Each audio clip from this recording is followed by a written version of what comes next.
which turned out is a very noisy project. So going live from the neighborhood today. Move into Texas plan is on the 12th of August. So while my house is fully packed, pods are coming tomorrow. I don't have a whole lot of studio to film this in. So I wanted to do a quick live here today, as always, answering your questions here on Multifamily Strategy Live. So quick updates from the field. The live and flip is a strategy I don't talk about a lot because it's not really my core business. My core business is value add multifamily. I've done years and years and years of value add multifamily. However, for the first time ever, I'm going to be selling a primary residence. I guess technically second time. First one was a house hack and live and flip. Took a condo, cashed out about $100,000, bought a slightly bigger house in the Seattle area, and now have the Seattle house, which is really cool. A small little house I've lived in for years. We bought it for $365 5 years ago, and we've taken that and we've turned it into a much nicer home. We bought a 1955 house. It was pretty beat up, needed a lot of renovations, and over the course of 5 years, we did the renovations ourselves. We are looking like we're going to be selling it at about $725 to $750. Bought for $365, put $125 into it. With that $125 though, because we did our own work, this went a long way. And if you're starting in real estate and you don't want to do the house hack thing, which was not for my wife and I, this is a really good way to do it. You buy a fixer-upper house that's livable, but it's not super nice. You move into it, you fix it up as you go. This was financially a fantastic choice for us. So we did floors, ceilings, canned lights, central AC, which I did pay to get installed. Built this huge, beautiful deck. Got rid of the popcorn ceilings. I think I already mentioned the lights. Redid some electrical, redid some plumbing. Took out a closet that was off the kitchen and actually turned that into an additional shower in the bathroom. Totally redid the bathrooms. We're talking tubs, surround, tile, backsplash paint, everything. Plumbing, whole 9 yards. Redid the floors, painted the kitchen. We kept the kitchen classic. And then we did like a crazy amount of landscaping because my wife's hobby is gardening. Net, $125,000 investment and 5 years of our time while we lived in and made our place custom. A few other things like a custom fireplace and stuff were installed. But as we put this together, when we sell this, it will be equivalent to us being paid $35,000 per year to live there for the 5 years we were there. While we paid down the mortgage, while we had somewhere to live, we will sell the house for enough. Now, did market appreciation help? Absolutely, it helped. Market appreciation was a huge deal for us. That helped a ton. However, a lot of the renovations, we just did the things that added the most value. Now we have a beautiful house, inside and out, completely sellable. It's going to sell, actually, I think really quick. High demand in this area right now. We didn't build enough housing in the Seattle area. And we put this all together, in the first 5 years of marriage. If you're looking to get started and you're buying your first property and you need somewhere to live, a lot of people online, they're not wrong. They're like, oh yeah, if you rent, you can save the money and buy properties. But if you know how to buy properties with or without money, you can actually make a lot of money owning your property if you're willing to do a little bit of work. Plus you learn some skills. Rumor has it that if you're really good with tools and you know how to do these projects, men, apparently you're a lot sexier if you can pull that off. So yeah, build some skills, build some equity, create a better space to live. Your house is your own. Sorry, I keep swapping hands with my mug here. But yeah, fantastic way to do it. And that's why we're in the field today. Getting French doors installed, backyard, finishing up trim. I have a contractor doing that for me, and onwards to Texas. Kind of impromptu live. I didn't do a lot of promoting of this, and by not a lot I mean none, other than we go live at this time every Wednesday. So if we have a smaller group, I apologize, but ask your questions. This may be a shorter live than usual. I see Luke Devine is in the chat. Luke, good to see you, man. This guy is looking at an 8-unit deal. By the way, he may be looking for an equity partner, so people connect with Luke. He's looking at a deal that looks pretty darn good. We worked on that together. He's one of the people in our mentorship group. And me and him had a quick little one-on-one today. He has a deal that is structured pretty darn well. It's going to cash flow like a monster. Probably going to need an equity partner to pull off, my best guess, the way I would structure this one. So if you guys are looking for a little bit of cash flow, reach out to Luke Devine. All-nighter hiders here, which means we can officially start. Those are the rules. So all-nighter, good There we go. Sorry about that. Had to cancel a call. This is what happens when you go live from the field impromptu. Picking up where I left off. $500. Yes, I would do it for that cash flow for two reasons. One, while it's not a lot of cash flow, Luke, you're gonna find an investor. They're going to get a fantastic return on a monthly basis. You're going to get some cash flow, and while that, the extra $6,000 a year is probably not going to change your life. What you're going to learn running that deal and having a partner and structuring that and closing that, and the equity you're going to build while owning that, you're getting paid to move forward and to learn a great lesson. You're going to get an investor a great return. Building that track record, building that equity, and getting paid to do so, especially on a first deal, it is okay to give up a little bit more cash flow to your investor when you're a little bit newer. And there will be some stupid tax that you're going to learn. By the way, anyone investing in any newer operator, just make sure that it's a great deal and the cash flow is there. Everyone, including myself, we make some mistakes when we're learning how to play the game. But you know what? Find a deal that has some cushion. I think Luke did that. I think it was a really good deal. So yes, I would take that. Nike. When calling owners and they say you don't have enough experience, how would you go about that? Oh, wow, that kind of ties right in, doesn't it? One, that's the reason that I'm calling. For almost all owners, I'm calling because you've built something that I haven't built yet. So if they're like, well, I don't think you have enough experience yet. I'm like, that's why I'm calling you. You have the experience. That's the literal reason for my call. Even today, when I do owner meetings, I talk to people who have a few thousand units.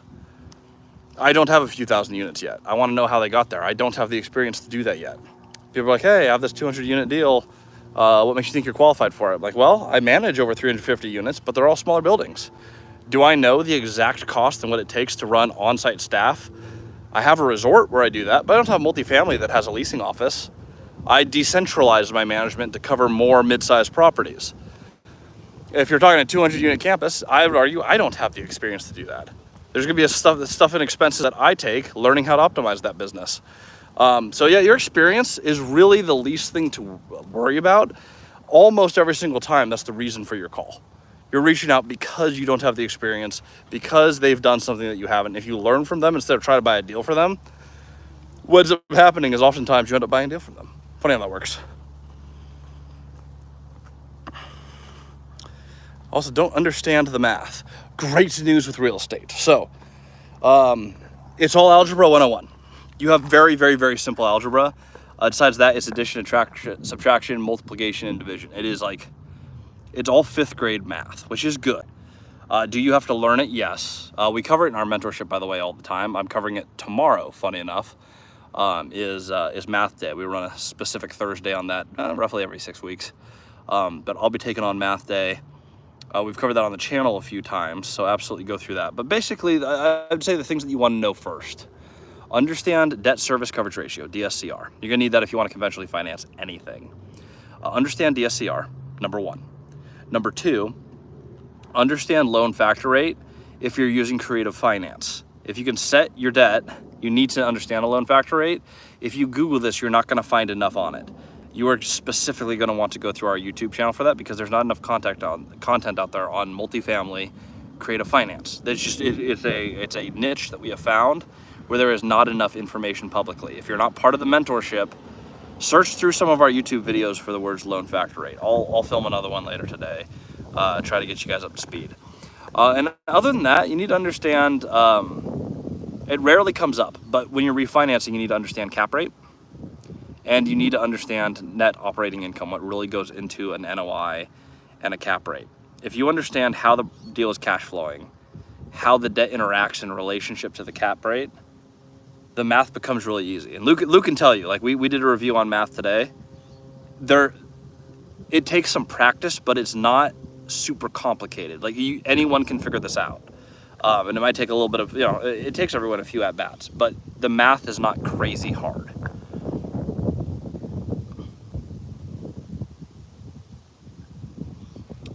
If a lender doesn't work with you because of inexperience, or if a seller doesn't work with you, then you work with another seller.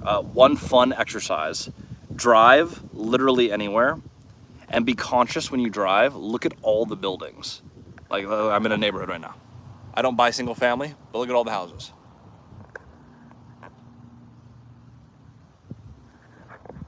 Someone owns every single one of those. There is no lack of owners of real estate. Every single piece of land is owned by someone.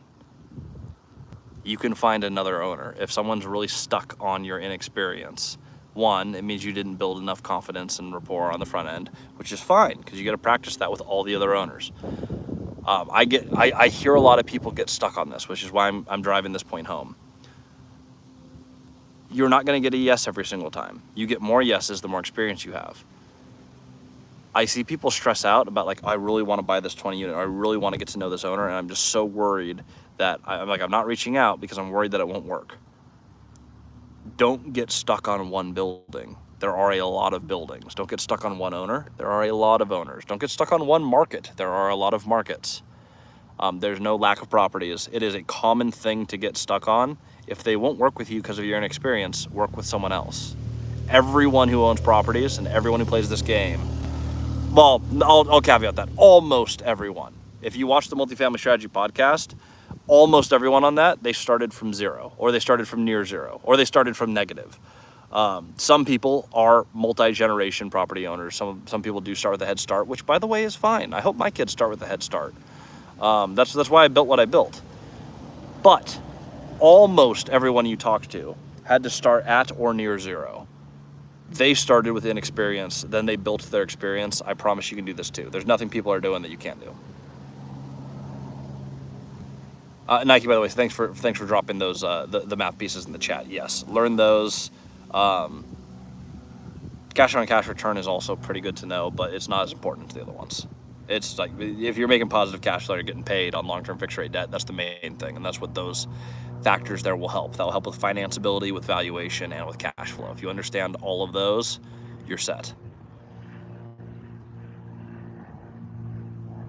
All-nighter just opened a fortune cookie with no fortune. I am not 100% sure. I also don't believe in luck. However, that feels like that is unlucky. All-nighter, you should probably not go under contract for any properties today. I think you need a better fortune cookie than a no fortune cookie. That is if bad omens exist, that is a bad omen for sure. As I said, smaller one today because again I'm going from the field. I was supposed to do this in front of my computer with the whole, my setup, actually go make a thumbnail, do the things that a YouTuber would do.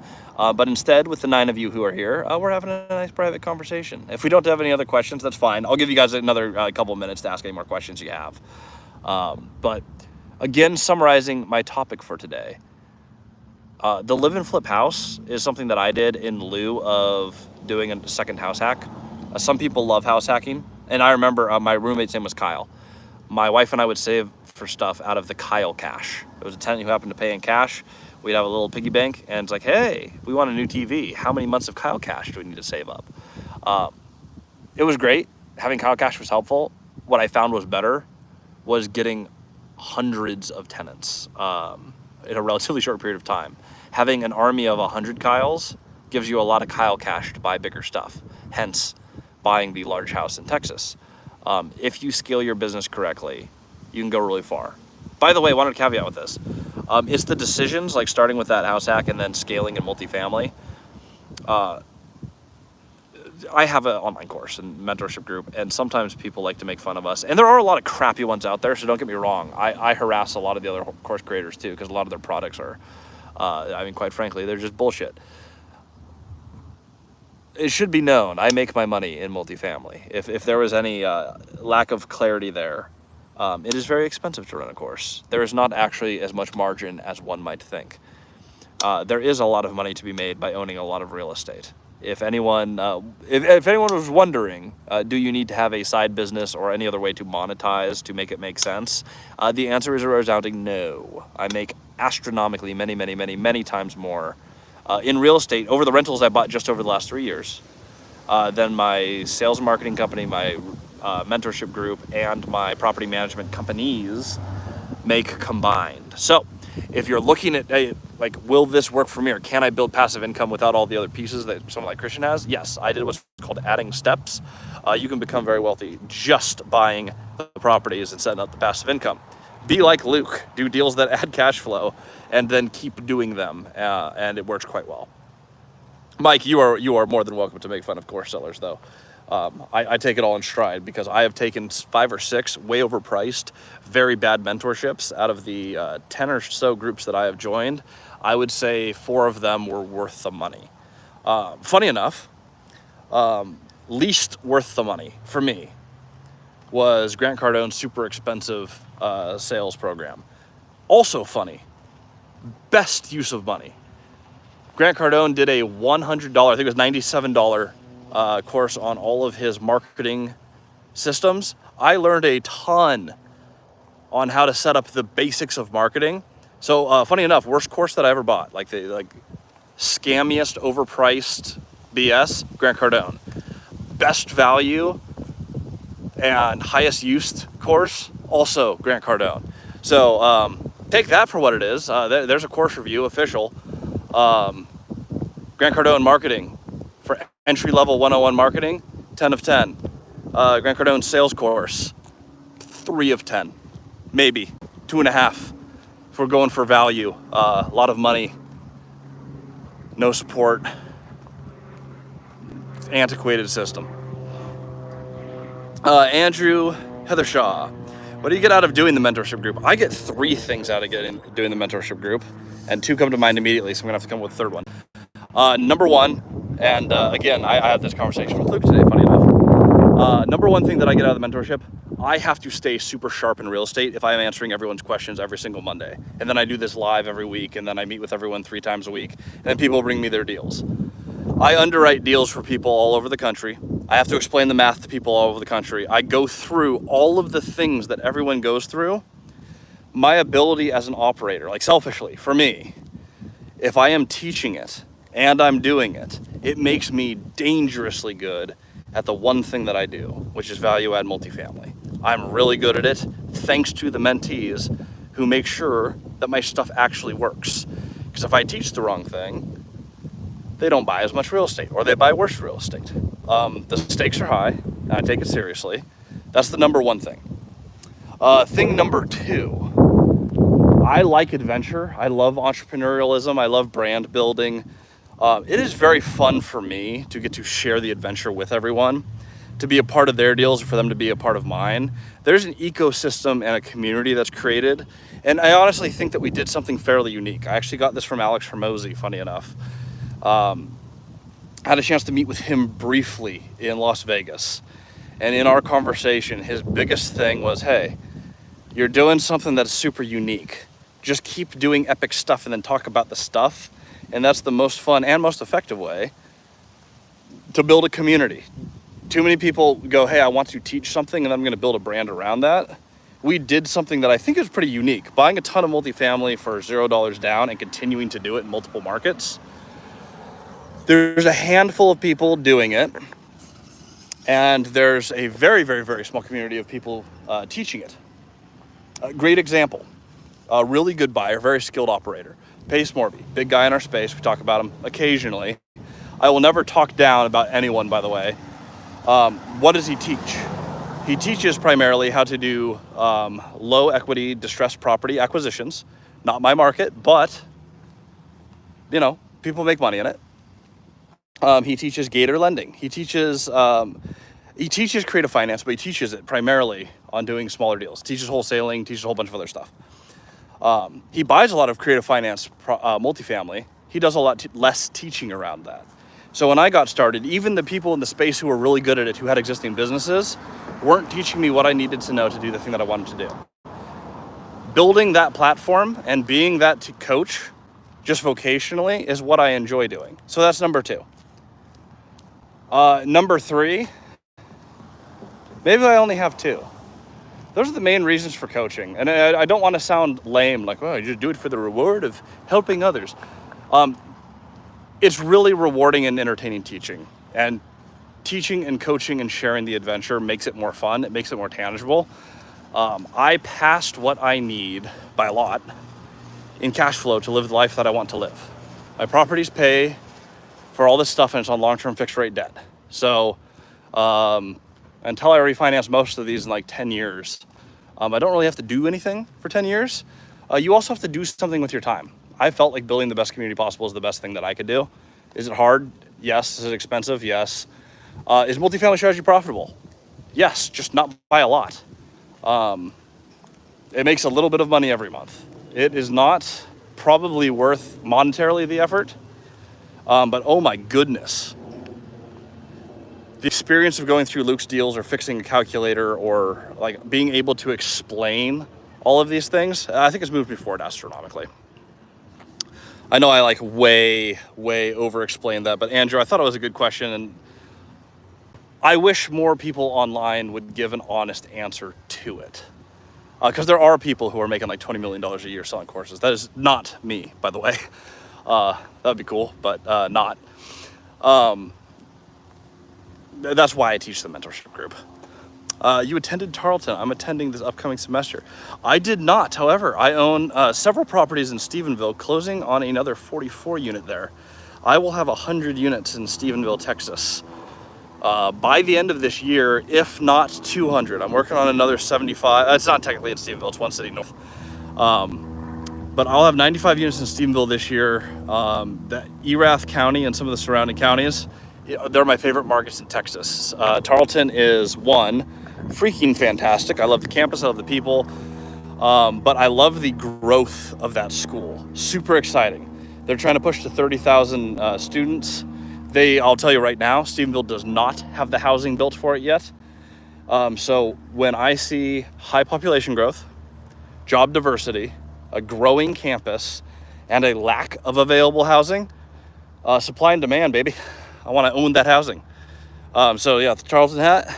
I'm in Stephenville usually about once a month, but I'm moving to Dallas. So I'm going to be in Stephenville probably 4 or 5 times a month. So if you're going to be in Tarleton, SV, I'll see you there. Costa, how do you present your deals to an investor? This is actually the same way we do it in the mentorship. I make everyone, when we do deal deep dives, present it like it would be to an investor. Number one, people want to know where their money's going before they see how it's going to multiply. The security and the excitement around the investment, the story, is worth more. So the first thing you're going to do, instead of opening up a bunch of spreadsheets or offering a return, is you're going to talk about the project, including the hard parts or the downsides of the project, because you're going to overcome all the objections in the story. So my 38plex, when I bought that,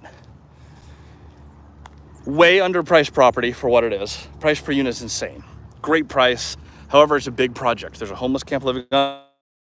I'm planning to get rid of them, but it's not executed yet. The roof is bad on 1 of 4 buildings. The septic is bad on 1 of 7 tanks, but it's very bad. It's shot. So it needs a new drain field. Electric's old.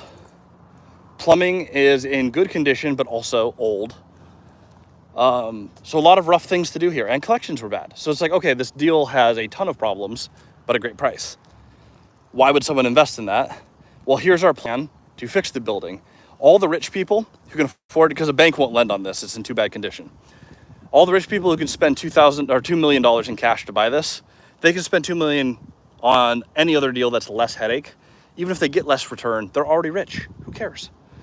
For us, we want to get the multi-million-dollar upside on this property. We have the drive. Your only other buyers are like mom and pop owners who are buying duplexes. Duplex buyers are not buyers for 38. People with $2 million in cash are not buyers for a cash purchase of a 38. Has to be creatively financed. We are the ones to do this. Here's the plan. Awesome. Okay, now they're bought in. They're like, okay, this is an adventure. I'm investing in these two. Do I believe they can do it? Are they confident they can do it? What am I backed by? This asset that's being purchased for an amazing price.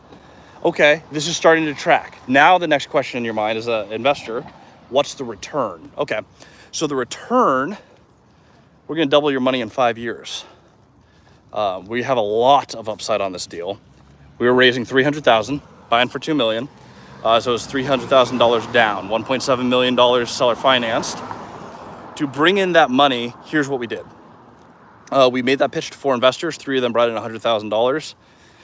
We said, hey, this deal should be worth closer to $4 million when it's stabilized. We think we can stabilize it in 2 years. We did in 11 months, by the way.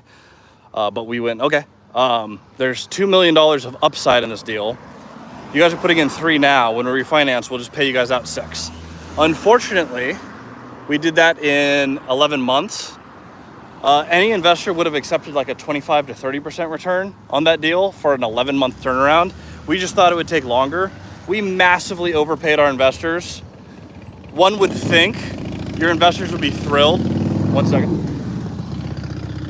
One would think your investors would be thrilled about being massively overpaid. However, every single one of them decided that they liked that return and expected those returns moving forward. So not only did we make our investors a boatload of money, they didn't invest with us on future deals because they're like, oh, you guys can double our money every 11 months. It's like, no, I actually don't borrow at over 100% interest. That would be bad. So don't over deliver. Maybe over deliver by a little bit, right? But don't massively over deliver for your investors. It can hurt you as much as it can help you. While we have happy investors, that's 300 raise that we don't get back to use on another project because we overperformed by so much. Choose something reasonable, do that. But that is how you make the pitch. And that is how they put their money in. And that is how they were rewarded for being early to invest with us. They were just overpaid.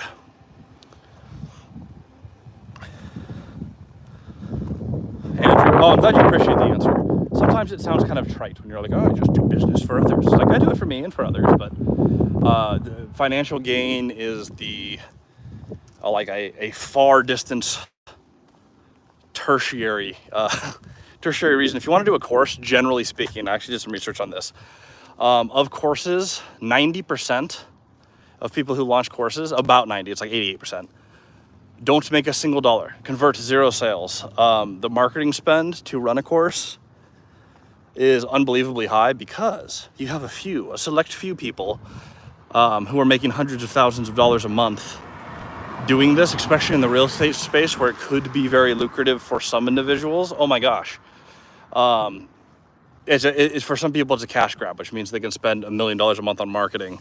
And then us little guys have to compete with their ad spend, which makes it really hard. Nike, could you text owners instead of calling? Yes. Will it be as effective? No, but I have bought deals from the text. I had owners who were not picking up the phone, couldn't get a hold of them. Sent them a text that read something like this. His name's not Austin, but we'll just choose Austin as a sample name here.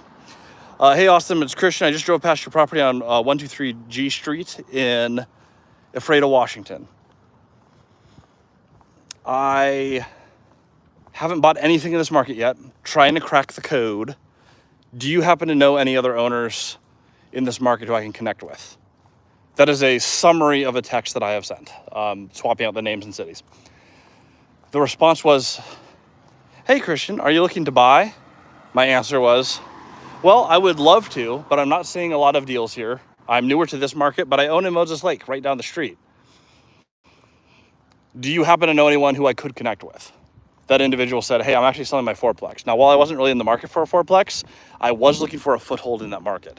And that deal is what got me started in that market. That was from a text that just said, hey, it established that I'm looking to buy, but I wasn't asking him to sell his property. Sorry, switching hands again. Wasn't asking him to sell his property. And what ended up happening was he sold me a property. So yes, it does work. The text should be, don't text a bunch of people asking them to sell though. Ask them for meetings, ask them for advice.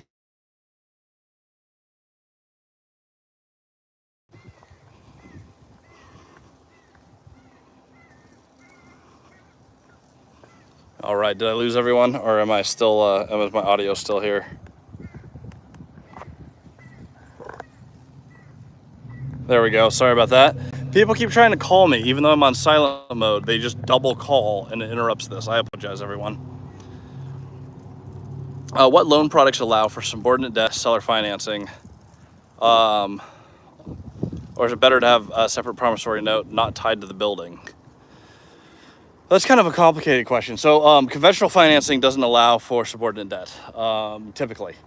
Like a primary residence, you can get a HELOC, which is secondary debt. But if you're talking about like private debt, most lenders don't allow you to put a private second behind your property. Seller financing debt lets you do whatever you negotiate. So that's custom.